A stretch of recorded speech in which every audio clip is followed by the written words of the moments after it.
जय हिंद दोस्तों। कैसे हैं आप लोग? तो आशा है आप लोग बहुत अच्छे होंगे।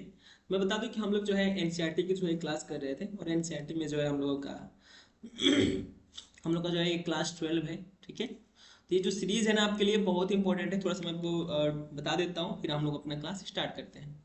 ठीक है, मैं बता दूं कि हम लोग एनसीईआरटी हिस्ट्री की क्लास कर रहे हैं, और ये क्लास 12 है। ये आपके जो है इतिहास के लिए बहुत जो है जरूरी है कि आप इस एनसीईआरटी को पढ़ करके कवर कर लें। हम लोग जो एनसीईआरटी पढ़ेंगे, इसका पूरा जो इसका स्टैंडर्ड रहेगा वो आपके जो है कॉम्पिटिटिव एग्जाम का होगा। ठीक है ना। बाकी अगर आप ट्वेल्थ अगर आप पढ़ रहे हैं, और ट्वेल्थ में भी अगर कोई लड़का है जो जानना चाहता है एनसीईआरटी को, तो वो भी इस क्लास को देख सकता है, क्योंकि यहाँ पर उसको हर पॉइंट उसको समझाया जाएगा। अगर कोई डाउट हो तो वो पूछ सकता है। ठीक है ना। तो स्टार्ट करते हैं हम लोग आज का क्लास। तो हम लोग इस क्लास में पढ़ रहे थे कि तो ये पूरा का पूरा जो चैप्टर दिया हुआ है वो किससे जुड़ा हुआ है? तो ये जुड़ा हुआ है हड़प्पा सभ्यता से। ठीक है, आपने हड़प्पा सभ्यता का नाम कई बार सुना होगा। हम लोग पिछले क्लास में जब हम लोग देखे थे क्लास 6 की जो एनसीईआरटी देखे थे हम लोग, जो हिस्ट्री की, तो उसमें भी क्या था, तो जो पहला जो चैप्टर जो शुरू हुआ, तो कहीं ना कहीं जो है सिंधु घाटी सभ्यता से ही जुड़ा हुआ था। तो वहाँ भी हम लोगों ने इस सभ्यता को देख लिया है, तो इसमें कुछ हम लोग को कुछ जो बातें जो है ना क्या होगा, तो वो रिपीट होंगी। ठीक है, रिपीट होंगी। और उन बातों को क्या किया गया होगा, थोड़ा सा डिटेल में दिया गया होगा, थोड़ा सा गहराई में, क्योंकि आपको आपका जो यहाँ पर लेवल जो है ये 12th स्टैंडर्ड दिया है, तो इस हिसाब से यहाँ पर जो आपको दिया गया होगा। तो ये चीज़ें हम लोग यहाँ से कवर कर चुके थे सिंधु घाटी सभ्यता के बारे में। फिर ये भी हो चुका था हम लोगों का। फिर ये फिगर उगर सब हम लोग समझ लिए हैं। ठीक है ना। फिर ये जो है आरंभ वाला जो जो टॉपिक है, फिर निर्वाह के तरीके कैसे रहे हैं, ये भी हम लोगों ने देखा है।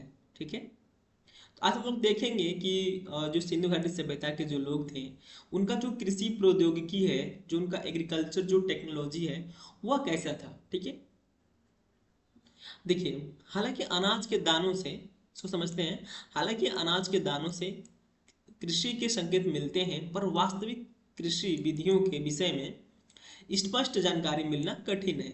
याद रखेंगे कि जो 12th का जो स्टैंडर्ड दिया गया है, इसके बाद आपको ग्रेजुएशन करना होता है, तो ये कहीं ना कहीं थोड़ा सा रिसर्चेबल टॉपिक भी आपको यहाँ पर बता दे रहा है, मतलब डाउटफुल करके दे रहा है। तो आप इसे घबराए नहीं, क्योंकि ये जो है थोड़ा सा डाउटफुल रहेगा, क्योंकि यहाँ पर 12th जो स्टैंडर्ड दिया है ना, तो यहाँ पर आपके लिए जो है थोड़ा सा जो रिसर्चेबल जो टॉपिक होता है, तो वो आपको इतिहास में दे देता है, क्योंकि इतिहास एक जो है थोड़ा सा मतभेद का भी विषय है।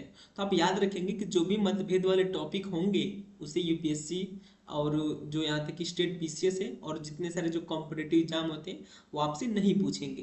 प्रीलिम्स में तो कोई नहीं पूछेगा, बाकी अगर आप मेंस अगर कहीं देते हैं तो वहां पर तो फिर वो जरूरी है, तब तो फिर आपके लिए कंपलसरी आप उसको पढ़िए ही। परंतु अगर आप वन डे एग्जाम की तैयारी करते हैं, तो मैं जो बताऊंगा टॉपिक, आप उसे जो क्या करेंगे, उसे याद कर लेंगे, जो मेन मेन जो टॉपिक होगा जहाँ पर हम लोग ट्रिक लगाएंगे। ठीक है ना, जो वनडे वाला जो होता है। बाकी अगर आप इसको डिटेल में पढ़ना चाहते हैं तो आप इसको पढ़िए, थोड़ा समझिए। ठीक है ना, इससे भागिए मत, क्योंकि ये जो इसको अगर एक बार पढ़ लेंगे तो फिर आपको इतिहास बहुत आसान हो जाएगा। तो ये बताने की कोशिश कर रहा है कि यहाँ से अनाज के दाने तो मिले हैं, कहाँ से? सिंधु घाटी सभ्यता से।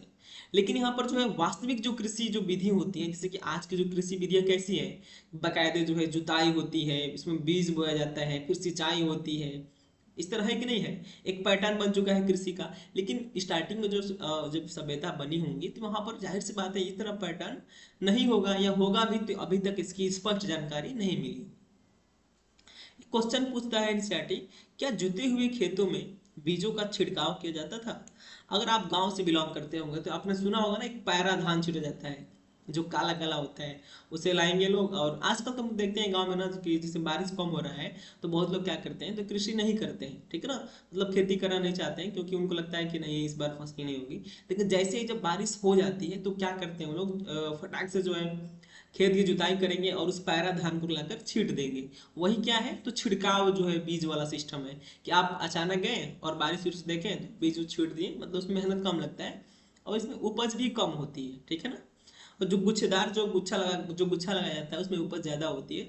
तो हम लोग एग्रीकल्चरल टॉपिक में समझेंगे। समझ में आ रहा है ना इतना आपको? भाई कोई डाउट हो तो आप जरूर पूछ सकते हैं।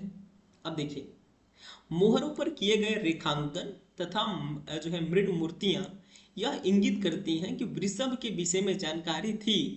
वृषभ यानी बैल। ठीक है, और इस आधार पर पुरातात्विद यह मानते हैं कि खेत जोतने के लिए बैलों का प्रयोग होता था। अब देखिए सोचिए, यहाँ पर देखिए ना थोड़ा सा आपके दिमाग को जो है, जो बोल्ट है ना, जो ढीला है, उसे यहाँ पर जो है और मतलब जो है खोलने की कोशिश की जा रही है इस एनसीईआरटी के माध्यम से। थोड़ा सा आप रिसर्चेबल बनाया जा रहे हैं, मतलब आप अपना भी इसमें दिमाग लगा सकें, ऐसी जो है यहाँ पर टॉपिक दी गई है। ठीक है ना, समझ रहे हैं ना, मतलब कैसे एक, मतलब ये आपको बताने की कोशिश क्या कर रहे हैं कि कैसे जो है एक साक्ष्य मिलता है तो उस पर एक कहानी रची जाती है। ठीक ना, समझ आ रहा है आपको, एक मोहर से, मतलब एक मोहर से जो है ये लोग क्या क्या बातें ये लोग समझ सकते हैं, जान सकते हैं और आपको समझा सकते हैं। तो वह जो है आपको यहाँ पर देखने को मिलेगा कि जैसे कि मतलब क्या है इसका, देखिए बैल मिलता है, क्या होता है, सिंधु घाटी सभ्यता से बैल का प्रमाण मिला है। बैल का प्रमाण कैसे मिला है, क्योंकि यहाँ से सिंधु घाटी सभ्यता से गाय मिली है, और गाय मिलने का प्रमाण है कि यहाँ पर बैल होगा। समझ रहे हैं, तो कहीं ना कहीं जो ये बैल होंगे, तो बैलों से ये लोग क्या करते होंगे, तो जो है यहाँ पर देखिए याद रखेंगे कि यहाँ पर हल के खिलौना भी मिले हैं सिंधु घाटी सभ्यता से। तो जो हल के जो खिलौने मिले हैं, तो वो हल जानते हैं ना, जो खिलौना जो बनता है वो एक समाज का परिदृश्य होता है। ठीक ना, आज आप जो भी खिलौना देखेंगे तो कहीं ना कहीं सोसाइटी से जुड़ा होगा, वैसे पुतला हो गया, पुतली हो गया, ठीक है। तो मान लीजिए उसमें जब हल बनाया होगा तो कहीं ना कहीं हल का प्रयोग कहीं होता होगा, और ये थोड़ा सा नया होगा, इसलिए इसको खिलौने के माध्यम से भी जो है बच्चों को दिया गया होगा। तो यहाँ से सिंधु घाटी सभ्यता से या हड़प्पा सभ्यता से जो है एक हल की जो है जानकारी मिलती है, यानी हल वाले जो खिलौने होते हैं उसको जो उसका प्रमाण मिला है, यानी खिलौना मिला है, उसमें फिगर दिया होगा तो मैं दिखाऊंगा, नहीं दिया होगा तो आप कहेंगे तो मैं दिखा दूंगा, ठीक है ना। तो वो चीज़ वहाँ पर मिलती है। तो इसका क्या मतलब है कि कहीं ना कहीं जो उस हल से ये लोग कृषि करते होंगे। अब देखिए हल भी मिल गया, बैल भी मिल गया, तो आप कहीं ना कहीं अनुमान लगा सकते हैं ना कि उस हल का प्रयोग करते होंगे किससे, बैलों से खेत जोतने के लिए। ठीक है, बात समझ आ रही है। साथ ही चेलिस्तान एक जगह है, चेलिस्तान के कई स्थलों और बनावली, बनावली कहाँ पर है, तो हरियाणा के पास में है, हरियाणा में है। तो चेलिस्तान के कई स्थलों और बनावली से मिट्टी से बने हल के प्रतिरूप मिले हैं। अब देखिए दिया भी है, यहाँ से क्या मिले हैं, तो मिट्टी के बने हल मिले हैं, यानी हल जो है खिलौने मिले हैं। इसके अतिरिक्त जो पुरातात्विक लोग हैं इनको जो है कालीबंगा से, कालीबंगन एक जगह है जो राजस्थान में पड़ता है, वहां पर जो है और जुते हुए खेत के प्रमाण भी मिले हैं। अब देखिए, अब समझ में आ रहा है कुछ कुछ, बैल भी मिल गया, हल भी मिल गया, और जुते हुए खेत के प्रमाण भी मिल गए हैं। तो एग्जाम में पूछता है आपके कि जो है जुते हुए खेत का प्रमाण सबसे पहली बार कहाँ से मिला है, तो आप बताएंगे कि कालीबंगा से मिला है जो राजस्थान में स्थित है। तो यहीं से आपको क्वेश्चन तैयार हो गया कि बनावली से क्या मिला है। ठीक है ना, तो ये जो अब देखिए बनावली आप जानते होंगे लेकिन चेलिस्तान का नाम आपने नहीं सुना होगा। ठीक है ना, तो ये पूछ देगा कि मिट्टी के जो मिट्टी से बने जो हल है वो कहाँ से प्राप्त हुए, जानते रहेंगे तो आप लगा लेंगे, है कि नहीं है। ऐसे वन एग्जाम में आपसे क्वेश्चन पूछे जाते हैं। जो आरंभिक हड़प्पा स्तरों से संबंध है, इस खेत में हल रेखाओं के दो समूह एक दूसरे को समकोण पर काटते हुए विद्यमान, ठीक है, विद्यमान थे, जो दर्शाते हैं कि एक साथ दो अलग अलग फसलें उगाई जाती थी। अब यहाँ पर देखिए सिंधु घाटी सभ्यता से क्या मिली है, दो अलग अलग फसलें उगाई जाती थी यहाँ पर, इसके भी प्रमाण मिल गए। एक ये भी आपका क्वेश्चन बन जाएगा।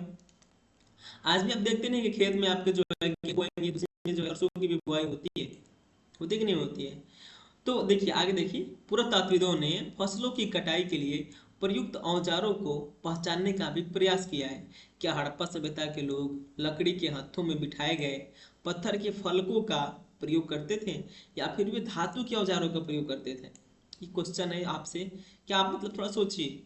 अधिकांश हड़प्पा स्थल अर्धशुष्क जो है अर्धशुष्क क्षेत्रों में स्थित है, यानी जो उसका सिंधु घाटी सभ्यता का जो क्षेत्र है वो कैसा क्षेत्र रहा है, तो जो है अर्धशुष्क रहा है, मतलब एक जो शुष्क जो क्षेत्र होता है, ज्यादा शुष्क मतलब एक तरह से आर्द्र आप कह सकते हैं।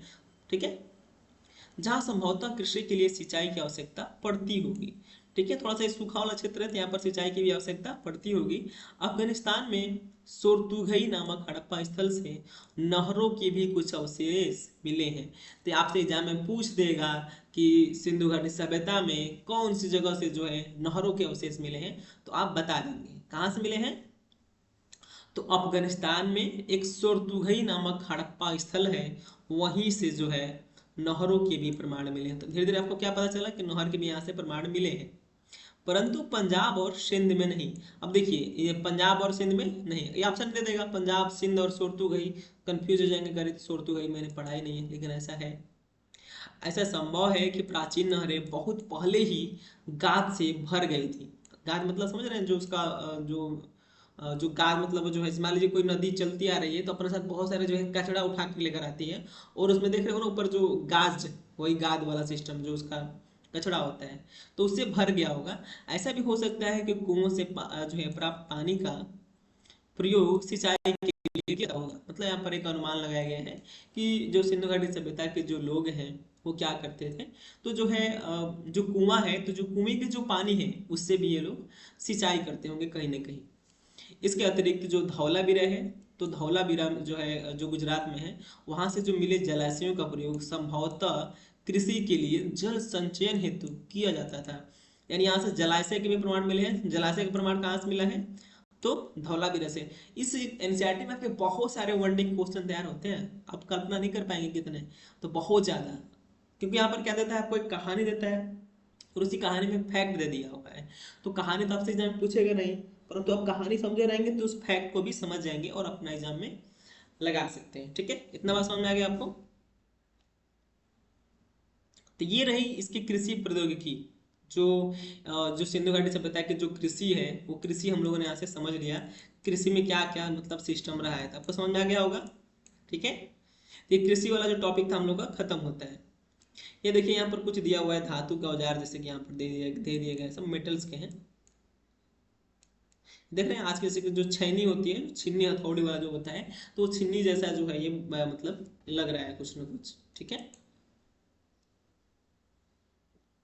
देखिए जो धौलावीरा है ना, जो धौलावीरा से जो मिला जलाशय है, एक सेकंड, तो जो धौलावीरा है वहां से जो जो जलाशय मिला है, तो उसका आपको यहाँ पर जो है चित्र देखने को मिलेगा। ठीक है ना, आप चित्र देखिए, आ रहा है समझ में। यहाँ पर एक,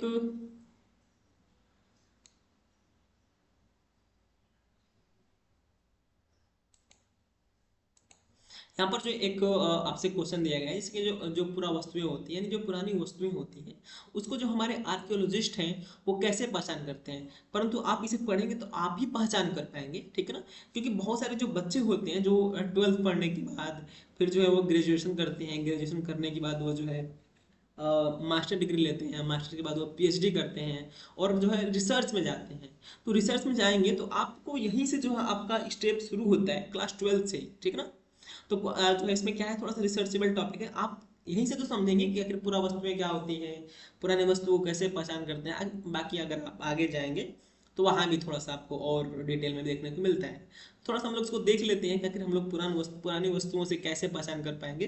ठीक है, देखिए भोजन तैयार करने की प्रक्रिया में अनाज पीसने के यंत्र तथा उन्हें आपस में मिलाने, मिश्रण करने तथा पकाने के लिए बर्तनों की आवश्यकता थी।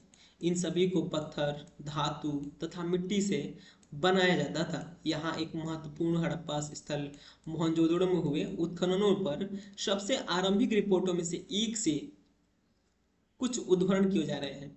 अवतल चक्कियां बड़ी संख्या में मिली हैं और ऐसी प्रतीत होता है कि अनाज पीसने के लिए प्रयुक्त ये एकमात्र साधन थी।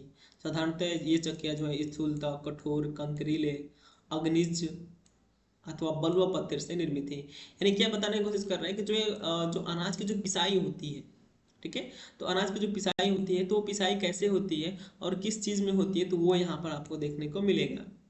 आमतौर पर इनसे अत्यधिक प्रयोग के संकेत मिलते हैं, चूंकि इन चक्कियों के तल सामान्यतः उत्तल हैं। ठीक है, निश्चित रूप से जो है इन्हें जमीन में अथवा मिट्टी में जमा कर रखा जाता होगा, जिससे इन्हें हिलाने से रोका जा सके। दो मुख्य प्रकार की चक्कियां मिली हैं, एक वे हैं जिन पर दूसरा छोटा तथा पत्थर जो है आगे पीछे चला जाता था, जिससे निचला पत्थर खोखला हो जाता था, तथा दूसरी वे हैं जिनका प्रयोग संभवतः केवल सालन या तरी बनाने के लिए, जड़ी बूटियों तथा मसालों को कूटने के लिए किया जाता था। इन दूसरे प्रकार के पत्थरों को हमारे श्रमिकों द्वारा सालन पत्थर का नाम दिया गया है, तथा हमारे बावर्ची ने एक यही पत्थर रसोई में प्रयोग के लिए संग्रहालय से उधार मांगा है। अर्नेस्ट मैके फर्दर एक्सकैवेशंस एट मोहनजोदड़ो 1937 से उद्धृत। ठीक है, तो ये देख सकते हैं आप लोग यहाँ से जो है चक्की के बारे में दिया गया है। ठीक है, तो थोड़ा थोड़ा आपको इसमें समझ में आ रहा होगा कि इसमें किसकी बात हो रही है, तो चक्की के बारे में बात हो रही है। तो ये आपके एग्जाम के लिए इंपॉर्टेंट नहीं है, लेकिन आप इसको पढ़ेंगे, ठीक है। तो ये आपकी जो है प्रैक्टिकल के लिए इंपॉर्टेंट है, ठीक है ना। तो हम लोग आ जाते हैं किस पर, तो मोहनजोदड़ो टॉपिक पर। तो इस मोहनजोदड़ो को जो है हम लोग कल देखेंगे, क्योंकि अपने आप में ही क्या है, तो एक स्वतंत्र टॉपिक है मोहनजोदड़ो ये, और यहाँ से भी क्वेश्चन बहुत ज़्यादा बनते हैं। तो यहाँ से हम लोग देखेंगे, पढ़ेंगे तो आखिर मोहनजोदड़ो में कैसा सिस्टम रहा है, और जो नगर क्षेत्र और जो दुर्ग क्षेत्र होता है वह क्या होता है, तो उसको भी हम लोग कल देखेंगे। तो आज क्लास में बस इतना ही। Thank you. आप इस वीडियो को शेयर करिएगा अगर आप नए हो तो, और इस वीडियो को लाइक जरूर करिएगा, इससे हमें मोटिवेशन मिलता है, ठीक है ना। अगर आप लाइक करेंगे तो थोड़ा सा ऐसा अच्छा लगता है, गुड फीलिंग वाली जो सिस्टम होती है वो होता है, बाकी और कोई कहानी नहीं है, ठीक है ना। तो आप लोग इस चैनल को जो है शेयर करें, और जो खास करके जो क्लास 12 के जो बच्चे हैं उनके यहाँ जो आप जरूर शेयर करेंगे, जिनको एनसीईआरटी जो है बहुत बोझ लगता है, जिनको लगता है कि इतिहास हमें नहीं पढ़ना चाहिए, इतिहास बोरिंग विषय है, तो आप उनके यहाँ जरूर इस वीडियो को शेयर करें, ठीक है।